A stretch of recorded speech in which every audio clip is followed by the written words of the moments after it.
ইসলাম যে ব্যক্তি মানবে তার মনের মধ্যে, সমাজের মধ্যে, রাষ্ট্রের মধ্যে সব জায়গায় শান্তিতে ভরপুর থাকবে। যে অন্যায় করছে, জুলুম করছে, তার যেমন অপরাধ, যে অন্যায় দেখে চুপ থাকছে তারও সমান অপরাধ। সমাজের মধ্যে একটা এরকমের সংগঠন থাকা উচিত যে সমাজের মধ্যে অশ্লীলতা চলতে পারবে না, বেহায়াপনা চলতে পারবে না, মানুষের উপর অন্যায় চলতে পারবে না, জুলুম চলতে পারবে না, ইফটিজিং, পরকীয়া ইত্যাদি অশ্লীলতা কোনো কিছু চলতে পারবে না। খারাপ যত কিছু আছে এগুলো আমাদের চোখের সামনে বাজলে আমরা এর প্রতিহত করব। আল্লাহ পাক রব্বুল আলামিনের কাছে দুইটা কাজ সবচেয়ে বেশি অপছন্দনীয়। আমাদের আলোচনার বিষয় হচ্ছে হালাল উপার্জনের গুরুত্ব সম্পর্কে। আজকে দ্বিতীয় পর্ব। তো আল্লাহ তাআলার পবিত্র কালামে মাজিদ থেকে যে আয়াতে কারিমা আমি তেলাওয়াত করেছি, সেখানে আল্লাহ পাক রব্বুল আলামিন বলেন যে তোমরা নামাজ শেষ করার পরে দুনিয়ার মধ্যে ছড়িয়ে পড়ো, আল্লাহ তাআলার অনুগ্রহ, আল্লাহ তাআলার দয়া, রিজিক তালাশ করো, আর আল্লাহ তাআলাকে বেশি বেশি করে স্মরণ করো, তাহলে তোমরা সফলতা পাবে, তোমরা সফলতা অর্জন করতে পারবে। তাহলে আমরা নামাজ শেষ হলে দুনিয়ার মধ্যে যার যেখানে যেই কাজ তার সেখানে চলে যেতে হবে। যার কৃষি কাজ আছে সে কৃষি কাজ করতে যাবে, যার ব্যবসা বাণিজ্য আছে সেখানে চলে যাবে, যার চাকরি আছে সে চাকরিতে চলে যাবে, যার শিক্ষকতার পেশা আছে সে সেখানে চলে যাবে, যার যেখানে কাজ সে সেখানে চলে যাবে। তাহলে ওইখানে আল্লাহ তাআলা রহমত বরকত দিয়ে ভরপুর করে দিবেন। তো যাই হোক, এই যে আমরা কাজকর্ম করব এটাও কিন্তু ফরজ। কেমন ফরজ? আল্লাহ তাআলার হুকুম ইবাদতের পরে দ্বিতীয় পর্যায়ের ফরজ। মনে করেন কেউ কেউ ব্যবসা বাণিজ্য করবে, কেউ চাষাবাদ করবে, বা কেউ চাকরি করবে, কেউ দিন মজুরি করবে। তো এটাও কিন্তু দিনের একটা অংশ, আল্লাহ তাআলার হুকুম। আমরা মনে করি, কেউ কেউ আছে মনে করে তারা যে ইবাদত বন্দেগী, নামাজ রোজা এগুলোই বোধহয় আল্লাহ তাআলার ইবাদত, এটাই মনে হয় শুধু আমল। আর দুনিয়ার কাজকর্ম করা এটা মনে হয় দুনিয়া, এটা মনে হয় দুনিয়া। আর নামাজ পড়া, রোজা রাখা এটা মনে হয় দিন, মানে ইসলাম। তাহলে দুনিয়া এবং দিন দুইটাকে আমরা আলাদা করে ফেলছি। দিনের মধ্যেই সবকিছু আছে, মানে ইসলামের মধ্যেই দুনিয়াও আছে। এটাকে পৃথক করার, আলাদা করার কোনো সুযোগ নাই, কোনো অবকাশ নাই। তাহলে কেউ কেউ মনে করে চাকরি বাকরি করা, চাষাবাদ করা, দিন মজুরি করা, ব্যবসা বাণিজ্য করা এটা দিনের অংশ না, কেউ কেউ মনে করে। তাহলে এটা যেমন দিনের অংশ না মনে করাটা বোকামি, ঠিক তেমনি শুধু দুনিয়ার কাজে ব্যস্ত থাকাটাও ঠিক তেমনই বোকামি। এজন্য দুনিয়ার কাজগুলো করতে হবে আগে আল্লাহ তাআলার কাজকে প্রাধান্য দিয়ে, তারপরে। তাহলে দুনিয়ার আপনি যা কিছু করবেন এগুলো কি ইবাদতে অন্তর্ভুক্ত হয়ে যাবে।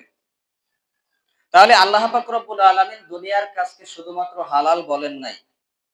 হালাল দুনিয়ার কাজ কাম করে খাবে মানুষ, এটা হালাল জায়েজ আছে, এটা বলেই ক্ষান্ত হন নাই। আল্লাহ তাআলা এটাকে ফরজ করে দিয়েছেন। কারণ একটা মানুষ ইবাদত বন্দেগী করবে আর সে যদি কাজ না করে তাহলে সে খাবে কি? তার তো একটা কাজের প্রতিষ্ঠান থাকতে হবে, কাজের একটা জায়গা থাকতে হবে, ঠিক কিনা? না হলে সে খাবে কি? তাহলে ইবাদত শেষ করে তার একটা দায়িত্ব থাকতে হবে। বিশ্বনবী সাল্লাল্লাহু আলাইহি ওয়াসাল্লাম বলেন যে মানুষের উপর দায়িত্ব এটা যে তার ইবাদত শেষ করে তার শক্তি অনুযায়ী, সামর্থ্য অনুযায়ী সে চেষ্টা করবে, সে রুজি রোজগারের চেষ্টা করবে, তার রিজিক তালাশ করবে, অন্বেষণ করবে। এটা মানুষের দায়িত্ব। আর এই দায়িত্বটা যখন সে নিজের জন্য হোক, পরিবারের জন্য হোক, যখন সে এটাকে পালন করবে তখন তার অন্য কোনো মানুষের কাছে হাত পাতা লাগবে না। হাত পাতা লাগবে? লাগবে না। তাহলে যারা বসে থাকে, কাজ করতে চায় না, মানুষের কাছে হাত পাততে পছন্দ করে, তাদেরকে আল্লাহ তাআলা পছন্দ করেন না। তবে যারা অসুস্থ, একেবারেই বিমারি, একেবারে মনে করেন অত্যন্ত পরিমাণে অসুস্থ, বেশি পরিমাণে অসুস্থ, বা যাদের কাজ করার সক্ষমতা নাই, শরীর বিকলাঙ্গ ইত্যাদি, এরকম পর্যায়ের তারা যদি ভিক্ষা চায়, মানুষের কাছে হাত পাতে, সেটা ভিন্ন কথা। এছাড়া একটা সুস্থ মানুষ, যার গায়ে শক্তি আছে, সামর্থ্য আছে কাজ করার, সে যদি কাজ না করে মানুষের কাছে হাত পাতে, এটা আল্লাহ তাআলার কাছে সবচাইতে কি নিন্দনীয়, সবচেয়ে জঘন্যতম কাজ। বিশ্বনবী সাল্লাল্লাহু আলাইহি ওয়াসাল্লাম বলেন যে আল্লাহ পাক রব্বুল আলামিনের কাছে দুইটা কাজ সবচেয়ে বেশি অপছন্দনীয়। কয়টা কাজ বলেন? দুইটা কাজ। তার মধ্যে একটা হলো তালাক দেওয়া। কি করা? তালাক দেওয়া, মানে ডিভোর্স দেওয়া। বর্তমান সময়ে এই নিন্দনীয় কাজ, জঘন্যতম অপরাধ, এটা সমাজের মধ্যে বাড়তেছে না কমতেছে বলেন তো? বাড়তেছে না? তাই দেখেন, যে কাজে আল্লাহ তাআলা অসন্তুষ্ট হয়, আল্লাহ তাআলার নারাজ হয়ে যান, শয়তান খুশি হয়, ওই কাজ মানুষ বেশি বেশি করে। শয়তানকে মানুষ খুশি করতে খুব পছন্দ করে, অথচ উচিত ছিল কি আল্লাহ তাআলাকে খুশি করা। আর মানুষ কি করে? আল্লাহ তাআলাকে নারাজ করে দেয়, অখুশি করে দেয়। তাহলে আল্লাহ তাআলার কাছে দুইটা কাজ সবচেয়ে নিন্দনীয়, জঘন্যতম অপরাধ, সবচেয়ে ঘৃণিত। তার মধ্যে একটা হলো তালাক দেওয়া, 2 নম্বর কাজ হলো ভিক্ষা করা। কি করা? ভিক্ষা করা, মানুষের কাছে হাত পাতা, মানুষের কাছে চাওয়া। এটা হলো আল্লাহর কাছে এই দুইটা কাজ সবচেয়ে বেশি খারাপ, জঘন্যতম, সবচেয়ে ঘৃণিত। আর মানুষ এই দুইটা কাজকে বেশি প্রাধান্য দেয়, বেশি পছন্দ করে। সংসারে একটু খুঁটিনাটি সমস্যা হইলেই স্বামী স্ত্রীকে তালাক দেয়। স্ত্রীর স্বামীকে একটু পছন্দ হয় না, একদিন বাজারে একটু কম করছে, একটা জিনিস কিনে দিতে পারে নাই, বাসায় গিয়ে, মায়ের বাসায় গিয়ে, বাবার বাড়িতে গিয়ে স্বামীর নামে বদনাম করে। এরপরে স্বামীর থেকে ডিভোর্স নিয়ে আরেক জায়গায় বিবাহ বসে, নয়তো বিবাহ ছাড়াই সে কি করে আরেক জায়গায় সংসার শুরু করে দেয়। আছে না এই সমাজের মধ্যে?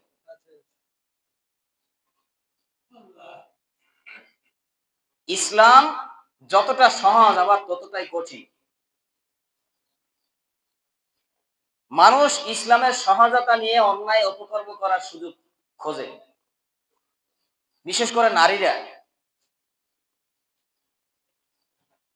তারা কি করে? স্বামীর সাথে একটু বোনাবনি হয় না, স্বামীকে ডিভোর্স দিয়ে চলে যায়। কিন্তু ইসলামের নিয়ম কি জানেন? যে স্বামী যদি একজন স্ত্রীকে তালাক না দেয়, ডিভোর্স না দেয়, একজন স্ত্রী তার স্বামীকে তালাক দিতে পারবে না। তাও স্বামী যদি তার উপরে অত্যাচার করে, নিপীড়ন করে, জুলুম করে, ইত্যাদি ইত্যাদি বিভিন্ন উপায়ে তাকে যদি টর্চার করে, তখন সে নিজের উপরে তালাক নিতে পারবে। তাও গণ্যমান্য ব্যক্তিরা, আলেম ওলামাদের পরামর্শ নিয়ে, তারা যদি বলে যে হ্যাঁ তুমি এখন তালাক নিতে পারো, তখন সামান্য বিষয় নিয়ে স্বামীর থেকে তালাক নিয়ে নেয়, তাহলে তার তো তালাকই হবে না। সে যতদিন আরেকজনের সাথে সংসার করবে, সে জেনার গুনাহগুলো মাথায় নিতে থাকবে, আজীবন তার আমল নামায় গুনাহ করতে থাকবে। তার যে দ্বিতীয় সংসার, যেখানে সে সংসার করবে, সেটা জায়েজ নেই। সেখানে যতগুলো সন্তান জন্মগ্রহণ করবে, দুনিয়া আসবে, সবগুলো কি অবৈধ। তাহলে বর্তমান সময়ে এগুলো বাড়তেছে, আর এগুলোর ব্যাপারে সমাজের মানুষ একেবারে ঘুমের মধ্যে আছে, নিশ্চুপ। কোন একটা সমাজ নাই যেখানে ভালো একটা নিয়ম কানুন আছে, যে নেতা নেত্রী যারা থাকবে, তারা একটা নিয়ম তৈরি করবে যে সমাজের মধ্যে এইগুলো, এই অপকর্মগুলো, এই অন্যায়গুলো চলতে পারবে না। এই চুরি ডাকাতি, এই ইফতিজিং, জেনা, ব্যভিচার, পরকীয়া, এগুলো চলতে পারবে না। সমাজের মানুষ এটার কঠিন বিচার করবে, অথবা রাষ্ট্রের যারা দায়িত্বে আছে তারা এর কঠিন বিচার করবে। প্রকাশ্যে এর কঠিন যদি বিচার করা হয়, একজনের বিচার করবে প্রকাশ্যের মধ্যে মিডিয়ার মাধ্যমে, তাহলে দেখবেন যে একটা সপ্তাহ সময় লাগবে না, সমাজ পরিবর্তন হয়ে যাবে। ঠিক কিনা বলেন? কিন্তু এটা করতেছে না। কারণ ওই গোড়ায় যায় সমস্যা। তারাও দেখা যায় যে নেতা নেত্রী যারা আছে, বড় বড় চেয়ারে আছে, যারা পদে আছে, তারাও এই কাজের সাথে সম্পৃক্ত, যার জন্য তারা সাহস করে ওই কাজ করতে যায় না। তারাও তো ধরা খাই যাবে। তাহলে যে কথা বলতেছিলাম, আল্লাহ তাআলার কাছে সবচেয়ে জঘন্য, সবচেয়ে ঘৃণিত, সবচেয়ে নিন্দনীয়, খারাপ দুইটা কাজ হলো, একটা হলো তালাক দেওয়া, আর একটা হলো ভিক্ষা করা। তাহলে এই কাজের সাথে আমরা কখনো সম্পৃক্ততা রাখবো? রাখা যাবে না। তাহলে আল্লাহ তাআলার গোসা, আল্লাহ তাআলার রাগ, ক্রোধ আমাদেরকে ঘিরে ধরবে আস্তে আস্তে।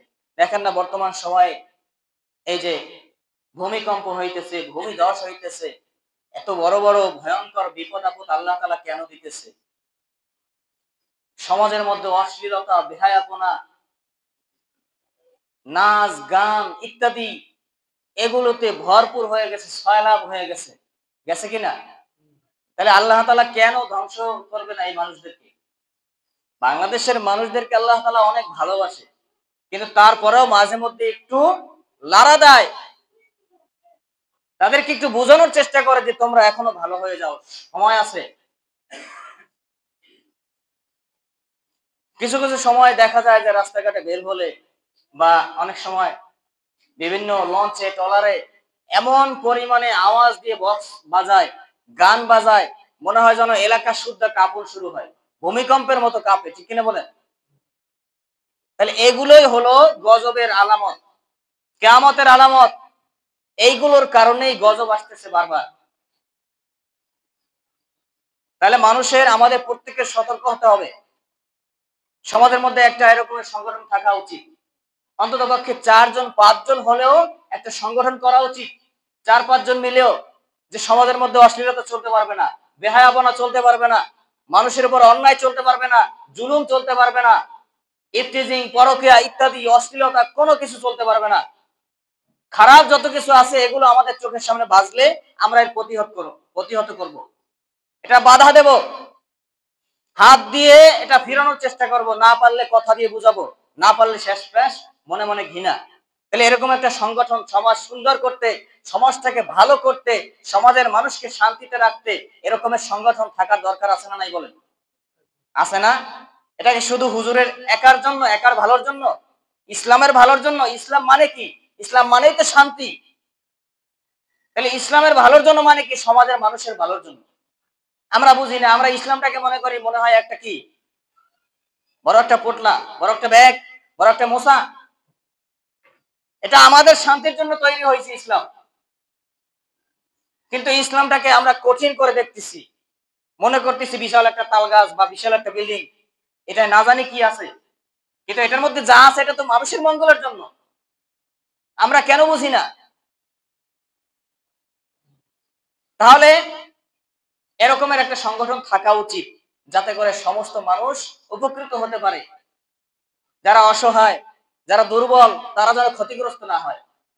এরকমের বড় আওয়াজে যদি গান বাজনা বাজানো হয়, একেবারে এলাকা শুদ্ধ মনে হয় কাঁপে, তাহলে অনেক অসুস্থ মানুষ আছে না, হার্টের রোগী আছে, স্ট্রোকের রোগী আছে, বিভিন্ন অসুস্থতার রোগী আছে, তাদের শরীরের মধ্যে খারাপ লাগে।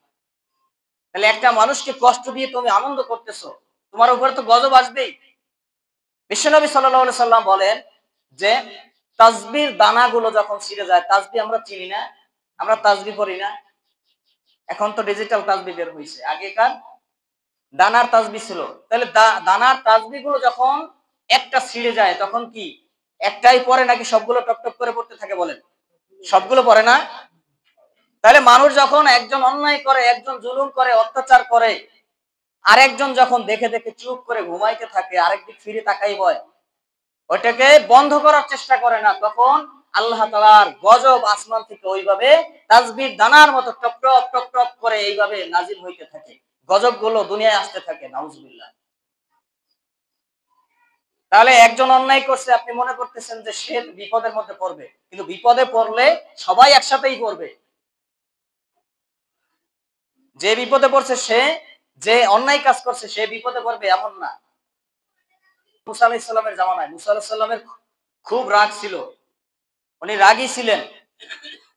তো মুসা আলাইহিস সালাম জিজ্ঞেস করলেন যে হে আল্লাহ, মানুষ যখন অন্যায় করে, একজন অন্যায় করলে আপনি একসাথে অনেকজনকে ধ্বংস করে দেন, এর কারণ কি? আল্লাহ তাআলা বললেন যে ও মুসা, এর উত্তর তোমাকে আমি পরে দেব। এখন একটা পিঁপড়া এসে তার পায়ের মধ্যে কামড় দিছে, ওইখানে যতগুলো পিঁপড়া ছিল এক ডলায় সমস্ত পিঁপড়াগুলোকে মেরে ফেলছে। আল্লাহ পাক রব্বুল আলামিন বলতেছে যে হে আমার বন্ধু, তুমি এটা কি কাজ করলা? তোমারে কামড় দিছে একটা পিঁপড়া, তুমি সবগুলো পিঁপড়াকে মারলা কেন? তখন মুসা আলাইহিস সালাম বলতেছে যে হে আল্লাহ, একটা কামড় দিছে, এখন কোনটায় কামড় দিছে এটা তো আর আমি জানি না। আমি কি করছি, একসাথে ডলা দিছি, সবগুলো মারা গেছে। আল্লাহ তাআলা বলতেছে যে আমার যখন রাগ উঠে যায় তখন আমি ওইভাবে কি একটারে ধরে আমি শাস্তি দেই না, সব একসাথে শাস্তি দেই। কারণ যে মানুষটা ভালো ছিল সে কেন এটা প্রতিবাদ করে নাই, অন্যায়ের প্রতিবাদ কেন করে নাই, এটাও তার সমান অপরাধ। যে অন্যায় করছে, জুলুম করছে, তার যেমন অপরাধ, যে অন্যায় দেখে চুপ থাকছে তারও সমান অপরাধ। বিশ্বনবী সাল্লাল্লাহু আলাইহি ওয়াসাল্লাম এরকমের এক্সাম্পল দিলেন যে নদীর মধ্যে একটা স্টিমার, একটা জাহাজ যাইতেছে। এখন প্রথম তলার মানুষেরা তারা একটু নিচু শ্রেণীর মানুষ, আর দ্বিতীয় তলায় যারা আছে তারা কি একটু আপার লেভেলের, তাদের দাম বেশি, স্ট্যান্ডার্ড, তারা দ্বিতীয় তলায় ভালোভাবে শৌখিনভাবে বসবাস করতেছে। এখন প্রথম তলার ওইখানে খাবার পানি শেষ হয়ে গেছে, এখন দ্বিতীয় তলা থেকে খাবার পানি আনার জন্য প্রথম তলার মানুষেরা একটু হাঁটাচলা করতেছে। এই জন্য দ্বিতীয় তলার মানুষেরা, দামি মানুষেরা একটু অহংকার করতেছে, তারা একটু কেমন কেমন লাগতেছে যে এত আসা যাওয়া করে আমাদের মধ্যে নিম্ন শ্রেণীর মানুষেরা। অনেক মানুষ আছে না, টাকা পয়সা ধনী, মানে অনেক কিছু হইলে, অর্থবিত্ত হইলে গরিব মানুষদের দেখতে পারে না, দেখলে নাক ছিটকায়, আছে না নাই? হ্যাঁ, আমাদের মাঝে কেন আসো বারবার, এখানে কেন বসো, আমার বাসায় কেন আসো, আমার সাথে কেন কথা বলো, ধারে কেন বসো, বলে না? তো দ্বিতীয় তলার মানুষেরা তারা একটু স্ট্যান্ডার্ড, তারা অহংকার করতেছে আর বলতেছে তোমরা বারবার কেন আসো, আমাদের বিরক্ত করো। ঠিক আছে, আমরা আর আসবো না এখানে। আমরা কি করব, প্রথম তলায় গিয়ে আমরা নদী চিরে, নৌকা চিরে, জাহাজটা চিরে ফাঁক করে তারপর ওখান থেকে আমরা পানি উঠাইয়া সেই পানি পান করব। আচ্ছা এখন বলেন তো, ওইখান থেকে নৌকাটা, জাহাজটা ছিঁড়ে দুই টুকরা করে যদি ওইখান থেকে পানি উঠাইয়া প্রথম তলার মানুষেরা পান করে, তাহলে বিপদে কি শুধু প্রথম তলার মানুষেরাই পড়বে? দ্বিতীয় তলার মানুষেরা পড়বে না বিপদে? তাহলে প্রথম তলার মানুষেরা যেমন বিপদে পড়বে, ক্ষতিগ্রস্ত হবে, দ্বিতীয় তলার মানুষেরাও ঠিক অনুরূপ ক্ষতিগ্রস্ত হবে। তাহলে বিশ্বনবী সাল্লাল্লাহু আলাইহি ওয়াসাল্লাম এই এক্সাম্পল দিয়ে, উদাহরণ দিয়ে আমাদেরকে এটাই বুঝাইলেন যে অন্যায় করে সেও কি বিপদে পড়বে, আর যে অন্যায় দেখে চুপ থাকে, বাধা দেয় না, ফিরানোর চেষ্টা করে না, সেও বিপদে পড়বে, সমান বিপদে পড়বে। তাহলে এজন্য আমাদের সমাজের মধ্যে অন্যায়, অবিচার এগুলো দেখলে আমরা ফিরানোর চেষ্টা করব, এটা আমাদের দায়িত্ব। এরপরে বিশ্বনবী সাল্লাল্লাহু আলাইহি ওয়াসাল্লাম তার কাছে এক ভিক্ষুক এসে একদিন ভিক্ষা চাইলেন। তখন ভিক্ষা চাওয়ার পরে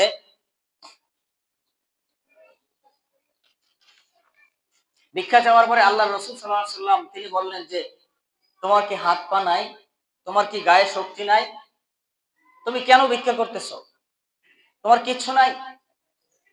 তখন ওই ভিক্ষুক বললেন যে ইয়া রাসূলুল্লাহ, আমার বাসায় একটা বাটি আছে,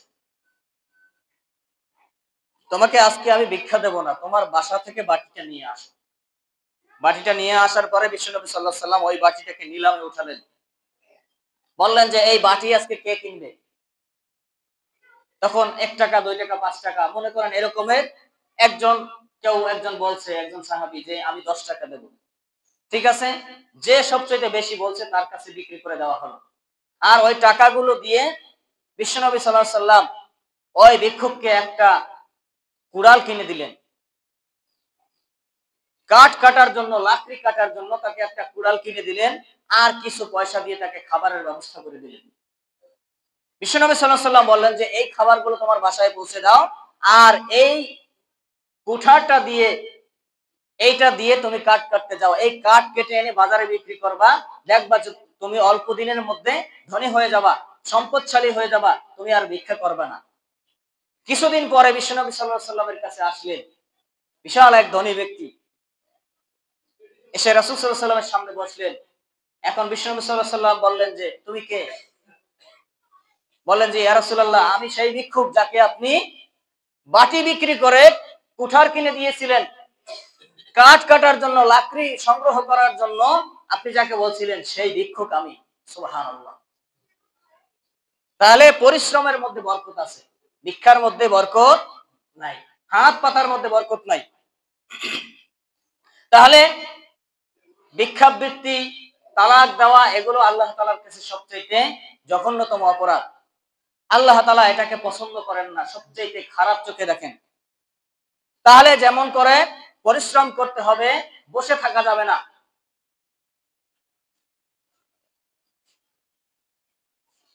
ইসলামের মধ্যে কোনো বসে থাকার কোনো সুযোগ নাই। আপনি যে কোনো না কোনো এক কাজের সাথে সম্পৃক্ত থাকতেই হবে আপনার। খ্রিস্ট ধর্মের মধ্যে একটা নিয়ম আছে, খ্রিস্টানদের মধ্যে তারা নিজেদের সব কিছু বিলিয়ে দিয়ে, মনে করেন একেবারে উজাড় করে বৈরাগ্য জীবন ব্যবস্থা গ্রহণ করে। যদি তাদের স্রষ্টার, তাদের সৃষ্টিকর্তার নৈকট্য পেতে চায়, তাহলে তাদের কি করতে হয়?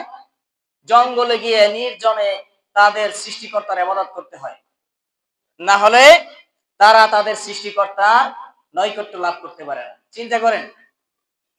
আর আমাদের ধর্মটা কত সুন্দর। তাহলে একজন মানুষ যদি জঙ্গলে গিয়ে নির্জনে ইবাদত বন্দেগী করা লাগে, উপাসনা করা লাগে তার স্রষ্টার জন্য, তাহলে সে খাবে কি? তার পরিবার আছে, পরিবার ছেড়ে দিয়ে একেবারে বৈরাগ্য, এই জীবনে কোনো শান্তি আছে? শান্তি নেই। একাকী জীবন জাহান্নামের চাইতেও, নরকের চাইতেও জঘন্যতম, ঠিক কিনা বলেন? তাহলে ইসলামটা আমাদের কত সুন্দর ব্যালেন্সের মধ্যে রেখে দিয়েছে। এই জন্য ইসলামটা শান্তির ধর্ম। তাহলে ইসলাম যে ব্যক্তি মানবে, তার মনের মধ্যে, সমাজের মধ্যে, রাষ্ট্রের মধ্যে, সব জায়গায় শান্তিতে ভরপুর থাকবে। তাহলে বিধর্মী যারা আছে তারা দেখবেন মাঝে মধ্যে, এই জন্য কিন্তু ইসলাম নিয়ে গবেষণা করতে করতে একটা সময় তারা ইসলামকে গ্রহণ করে, ইসলাম ধর্ম গ্রহণ করে মুসলমান হয়ে যায়, ঠিক কিনা বলেন? কিন্তু আমরা তো হতভাগ্য জাতি, আফসোস আমাদের জন্য যে আমরা কোরআন নিয়ে বছরে একবারও বসি না। আরবিতে তো পড়তে পারি না, অনেকে আরবি না হয় নাই পড়তে পারলাম, বাংলা অনুবাদটুকু তো না হয় পড়ি আমরা, সেই সুযোগও আমাদের হয় না। কতটা কপাল পড়া জাতি আমরা। অথচ বিধর্মীরা অনেক মানুষ আছে, তারা কোরআন নিয়ে রিসার্চ করতে করতে, গবেষণা করতে করতে, যাচাই বাছাই করতে করতে তারা মুসলমান হয়ে যায়। সুবহানাল্লাহ। তাহলে চেষ্টা করা লাগে, নিজের ভাগ্য পরিবর্তন করতেও কি চেষ্টা করা লাগে। হেদায়েত এমনি এমনি আসে না, চেষ্টা করা লাগবে আগে। চেষ্টা করলে যার ভাগ্যে হেদায়েত আছে তাকে আল্লাহ তাআলা হেদায়েত দেন। তাহলে জন্য বসে থাকা এটা ইসলামের কোন নিয়মের মধ্যে পড়ে না।